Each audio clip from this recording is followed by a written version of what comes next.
Welcome to this lecture on animal biotechnology. Today, we are diving into the fascinating world of DNA-modifying enzymes.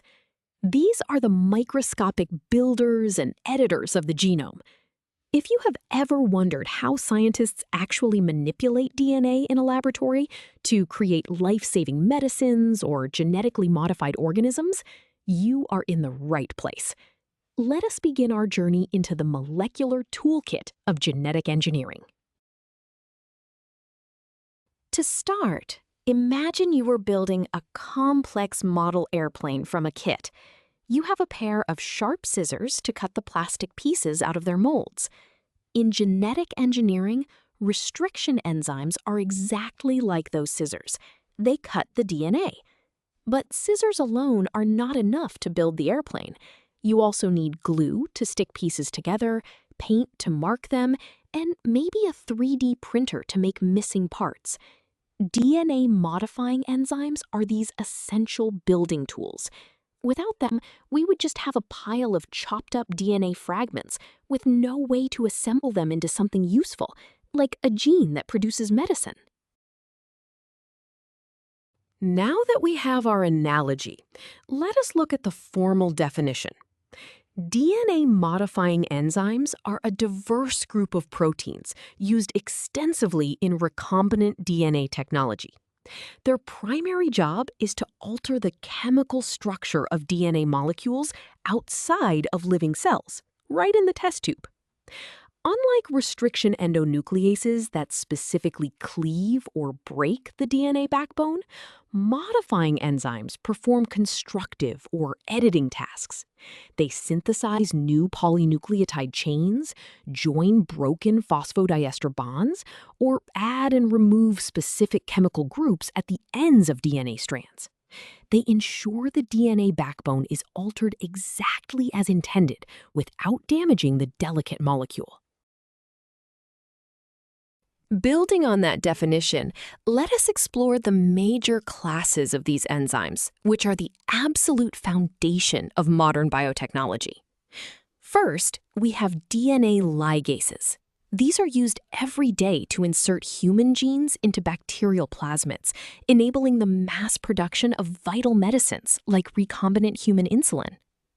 Next are DNA polymerases, which act as the biological engines behind the polymerase chain reaction, or PCR, used in forensic investigations and viral testing. Finally, we have alkaline phosphatases and polynucleotide kinases.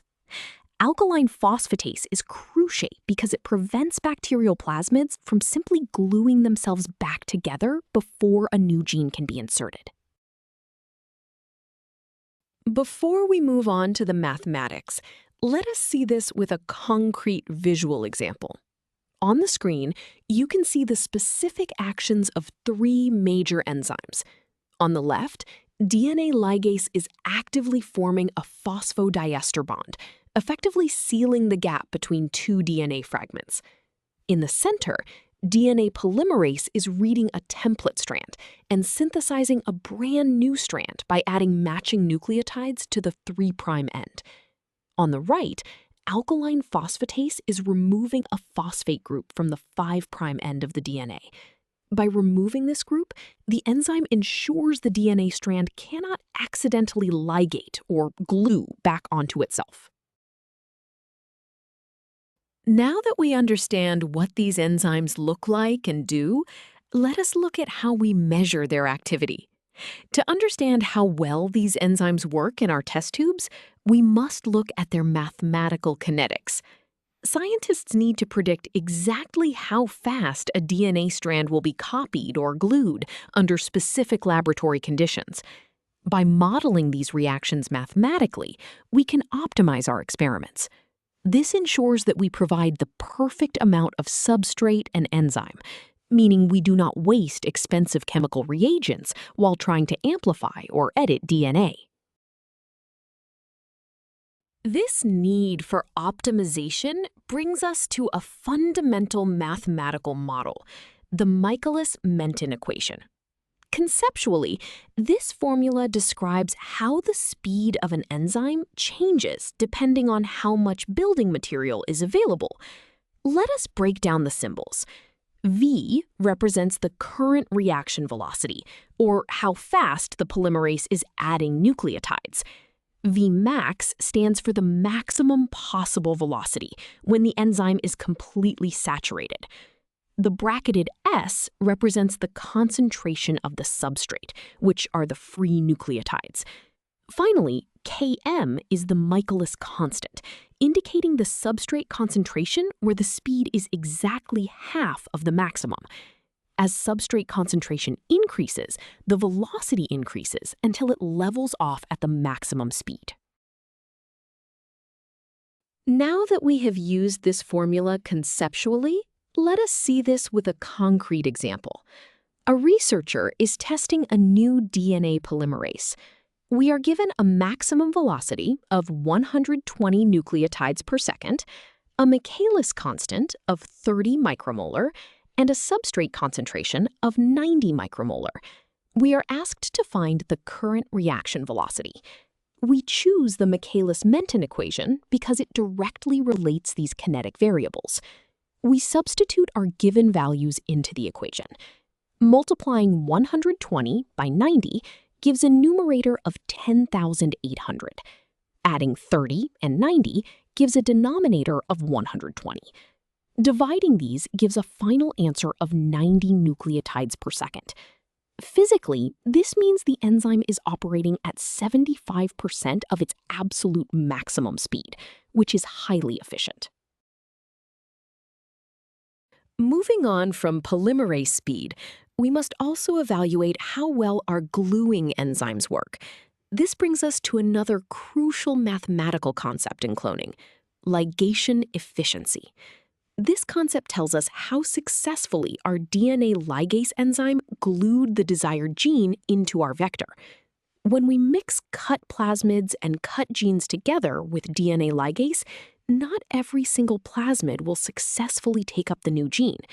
In fact, many plasmids will simply close back up on themselves, remaining empty. Therefore, we need a reliable way to calculate the percentage of our success, so we know if our enzyme is active, healthy, and working properly in the mixture. To quantify this success, we use the ligation efficiency formula.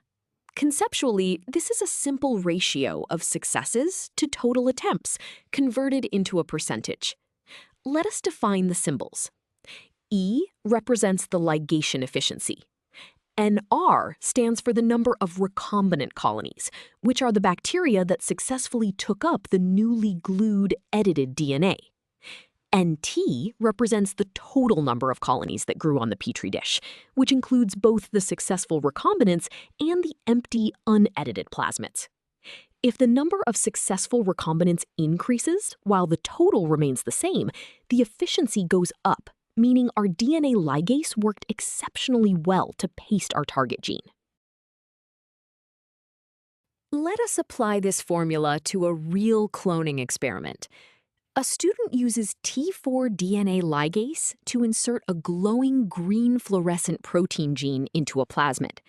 We are given a total of 400 colonies growing on the plate, and 80 of them are glowing green, meaning they are successful recombinants.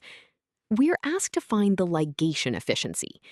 We use the efficiency formula to find what fraction of the total colonies contain the glued DNA. We substitute 80 for NR and 400 for NT. Dividing 80 by 400 gives a raw decimal of 0.2. Multiplying by 100 gives a final answer of 20%.